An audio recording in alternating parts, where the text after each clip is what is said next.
Las Vegas, 1976. Halfway through, can't help falling in love.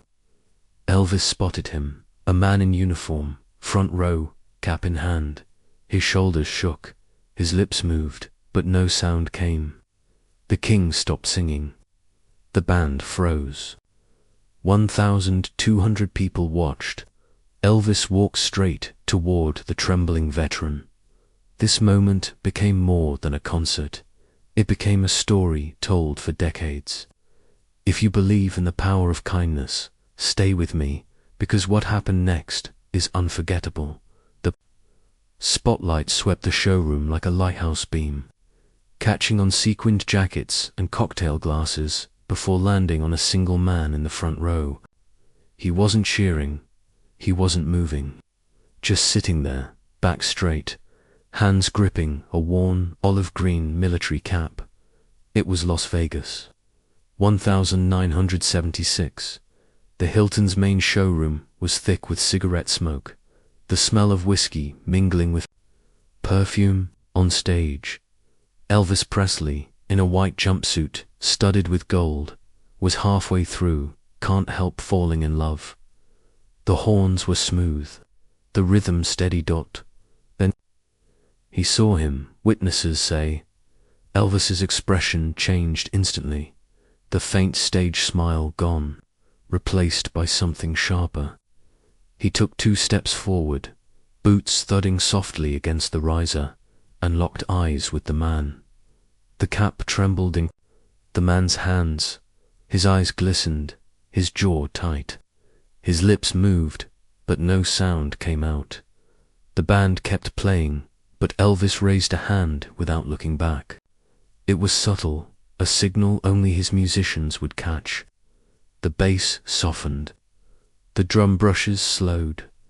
Elvis crouched at the edge of the stage until he was eye level.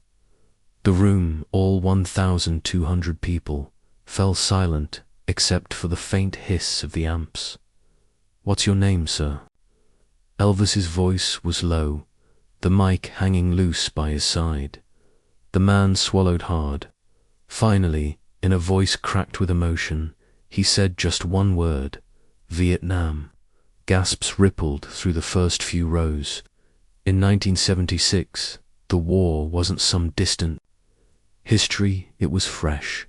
For many, the wounds hadn't even begun to heal. Elvis nodded slowly, like he'd just been handed something fragile. He glanced down at the man's hands, white-knuckled around that cap, then back into his eyes. Some in the crowd leaned forward in their seats, craning to see. Others sat frozen, programs clutched in their laps. Elvis extended his hand. The man hesitated. Then, with both hands, he clasped Elvis's A-grip that lingered, neither of them speaking, from the back of the room. A waiter froze mid-step, balancing a tray of glasses. The clink of ice stopped. The only sound was the hum of the sound system and the faint breathing of 2 men. One on stage, one off, sharing a moment that no one dared interrupt. Elvis finally turned his head toward the band. Over his shoulder, he spoke into the mic, his voice barely above a whisper, but clear enough to carry. "Play it softer." Real soft. The guitarist's hand eased. The drummer's brushes barely touched the snare. The entire room seemed to lean in. No one knew what Elvis was about to do next. He stood, still holding the man's hand, and began to sing a song that wasn't even on the setlist. The band's volume dropped to a whisper. The air inside the Hilton showroom felt heavier, like even the cigarette smoke was hanging in place. Without breaking eye contact, Elvis brought the mic back up. His lips parted, but instead of the soft closing lines of Can't Help Falling, in love, a new melody began. You'll Never Walk Alone. It wasn't on the set list that night. The band had rehearsed it before, but not for this show. Still, they followed his lead, piano first, slow and deliberate. Then the strings easing in, almost shy, the veteran's eyes widened. His lips began to move. Not singing exactly, more like remembering. From the third row, a woman reached over and placed a hand on his shoulder. Witnesses say she leaned in, whispering something only he could hear. A few in the front swear they caught the words. This was our song when he shipped out. The spotlight stayed locked on them both, casting everything else in shadow. Elvis took a slow step down the side stairs of the stage, microphone cable unspooling behind him. He closed the gap until he was just 2 feet away from the man. Every few lines, Elvis leaned slightly forward, like he was singing into the space between them. The veteran's breathing hitched on the higher notes. He closed his eyes, his hands tightening around that faded cap. Somewhere near the back, the faint clink of a glass broke the silence, and then stopped instantly, as if the person realized they were interrupting something sacred. Halfway through the song, Elvis paused for the briefest moment, pulling a blue scarf from around his neck. Sweat had darkened the edges, and it shimmered faintly in the light. He wiped his face with it once, then reached out and gently draped it over the veteran's shoulders. The man's hands came up instinctively, pressing the scarf against his chest. The band swelled softly as Elvis moved into the final verse. The veteran mouthed each word now, his voice too shaky to carry sound, but still in perfect time. As the last chord faded, the crowd erupted into applause, but Elvis didn't take his eyes off the man. The microphone stayed low. He waited, letting the noise settle, his hand still resting lightly on the veteran's shoulder. The applause died down, leaving only the faint hum of the amps and the uneven breathing of the man in front of him. Finally, Elvis raised the mic again, not to sing, but to speak. His voice was gentle, almost careful. "Tell me," he said, "what happened over there?" A hush fell over the crowd. Some people glanced at each other, unsure if they were about to witness something too personal for a stage. Others leaned forward, bracing for an answer. The veteran swallowed hard, his hands still gripping that scarf like a lifeline. He opened his mouth, but before a word came, Elvis gave his hand a reassuring squeeze. The man began to speak, and the first words froze the entire room in place. The veteran's first words were barely more than a whisper. "Lost my best friend. Day before we came home." The sentence hung in the air like a weight. Somewhere in the back, a fork scraped against a plate, then silence. Even the waitstaff froze mid-step. Elvis didn't move. His hand stayed on the man's shoulder, grounding him. "They told us, it was clear," the veteran continued, his voice rough and uneven. "We were laughing, talking about seeing our families again." He swallowed, then it happened. His eyes dropped to the floor. "We were ambushed, out of nowhere." The man stopped, jaw clenched. "He didn't make it. I did." In the front row, a woman wiped her eyes with a cocktail napkin. 2 seats over, a man removed his glasses and pressed them against his forehead. "I've been asking why me, ever since." The words cracked on the last syllable. The crowd didn't breathe. The sound crew tucked against the wall with their mixing board would later swear you could hear him clearly all the way to the back row. Elvis glanced down at the scarf in the man's hands, then back up to his face. His own eyes shimmered under the hot stage lights. Some say, those closest to the stage that night, that Elvis's voice trembled when he finally spoke. Maybe you were spared to keep telling his story. The veteran looked up slowly, meeting Elvis's gaze. For a moment, neither of them moved. The silence stretched, not awkward, but heavy with meaning. Then Elvis turned to the crowd, lifting the microphone higher. "Ladies and gentlemen," he said, "tonight we sing for two men." The audience responded with a soft murmur, a mix of agreement and emotion. Someone in the balcony clapped once, then stopped. Elvis straightened, his grip on the veteran's hand still firm. "One who made it home," he glanced at the man, "and one who didn't." It was a pivot, a shift from intimate conversation to something communal. The tension in the room changed. People sat taller, like they were being invited into the moment rather than watching it from outside. A woman in the third row reached for her husband's hand. An older man at a side table tipped his head back and closed his eyes, as if summoning a memory of someone lost. Elvis nodded once to the band. A slow chord rolled out from the piano, carrying with it the first notes of something the audience would soon realize was a hymn. But he didn't sing right away. Instead, he held the mic out toward the crowd, letting the chord linger. "For every name we've ever spoken into the wind," he said softly, "and every one we still carry here." He tapped his chest twice. A ripple passed through the audience sniffles.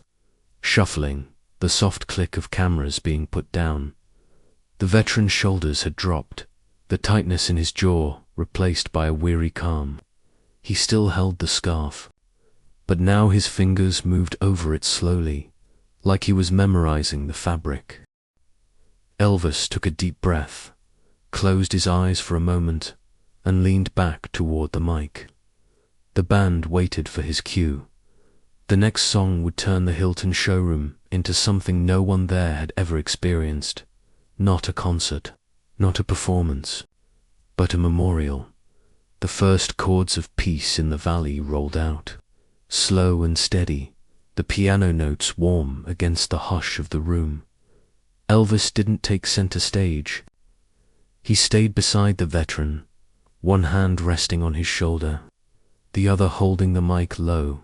"Sing with me," he said quietly, not just to the man, but to everyone within earshot. A few voices joined in from the front rows, tentative at first. Then more followed, men in jackets, women in sequined dresses, waiters standing in the aisles with trays in hand. Within seconds, the Hilton showroom had become a choir. The veteran's lips moved, his voice cracking but determined.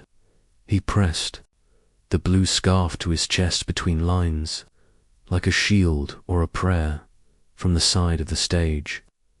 The spotlight operator later said he'd never seen anything like it. The light was on Elvis, but somehow the whole room felt lit. As the second verse began, Elvis tilted his head toward the ceiling. "For all the ones who didn't make it home," he said.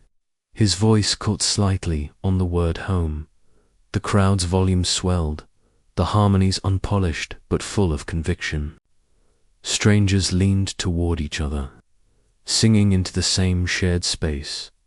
A woman in the balcony wept openly, clutching a photograph in her hand.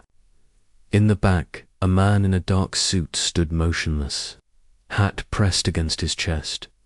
The veteran's wife, if that's who she was, kept her hand on his shoulder, her own voice barely audible but steady.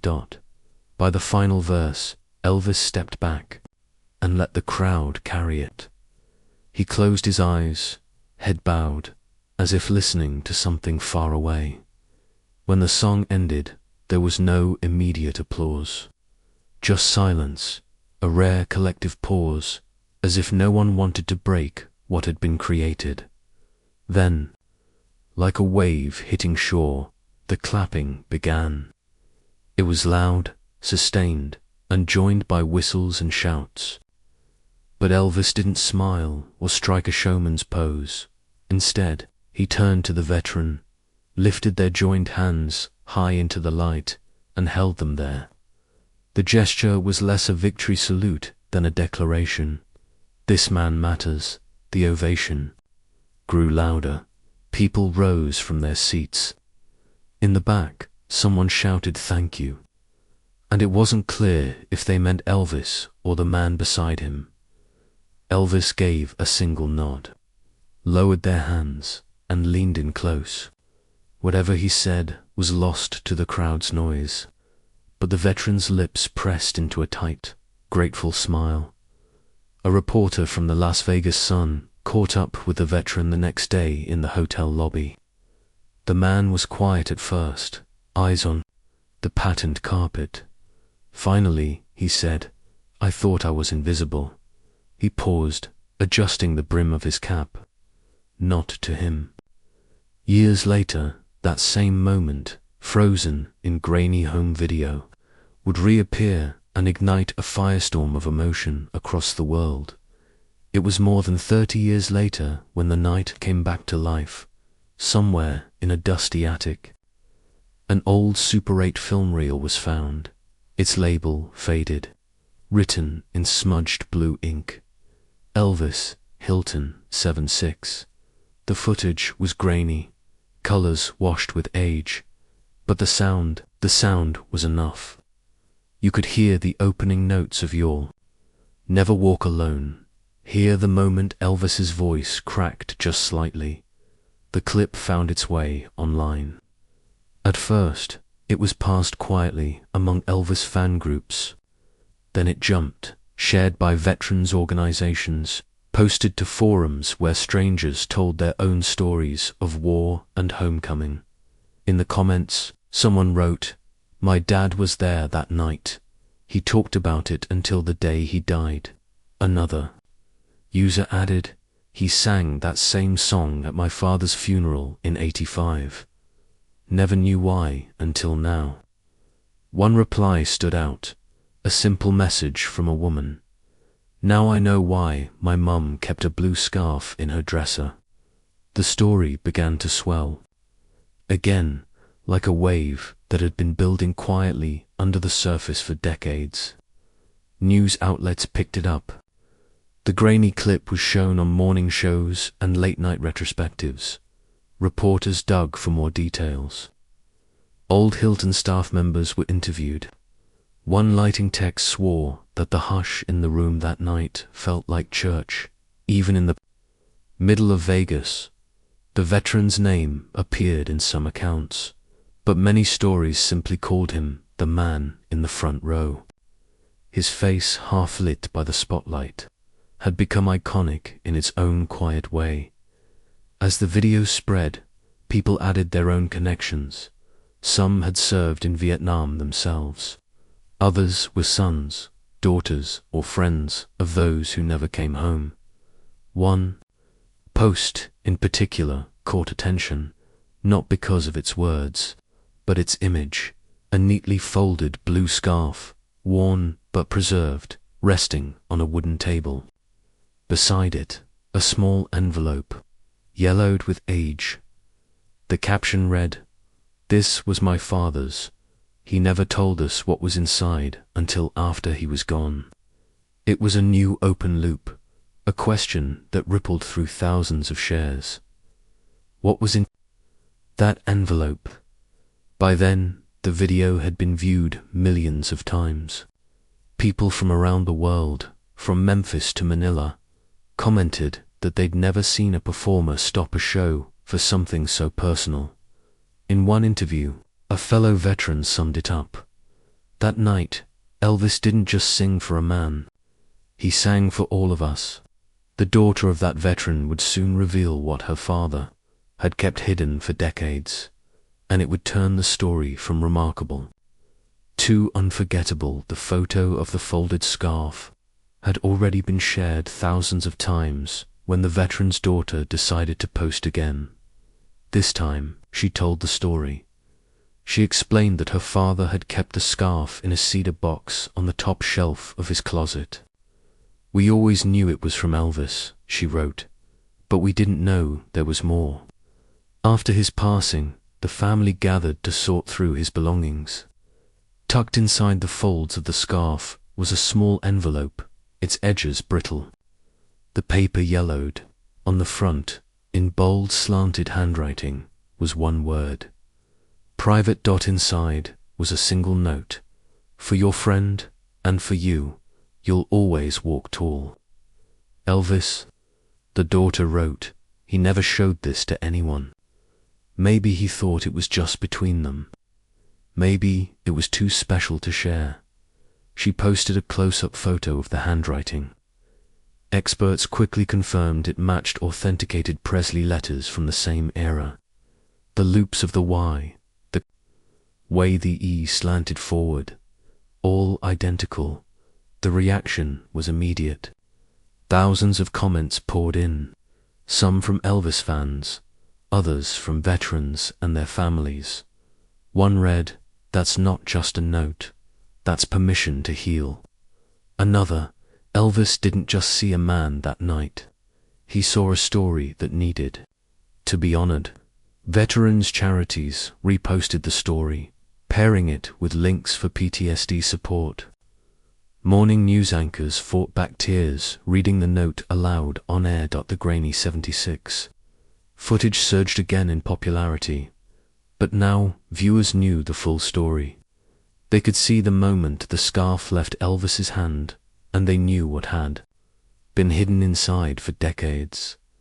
The daughter ended her post with a line that struck as deeply as the note itself. "Dad kept this close for the rest of his life. I think it kept him standing." It was the final detail that transformed the night from a remarkable act of kindness into something timeless. Because sometimes, not always, but sometimes, a few words can carry a person through the rest of their days. The clip, the scarf, and the note became a single story, passed from person to person. Not just about Elvis Presley, not just about a veteran, but about the power of being seen. Greatness isn't in the stage lights or the applause. It's in the moments when we stop, listen, and lift someone else's story higher than our own. If this moved you, share it with someone who believes music can heal the deepest wounds. What's one song that brings back a memory you'll never forget?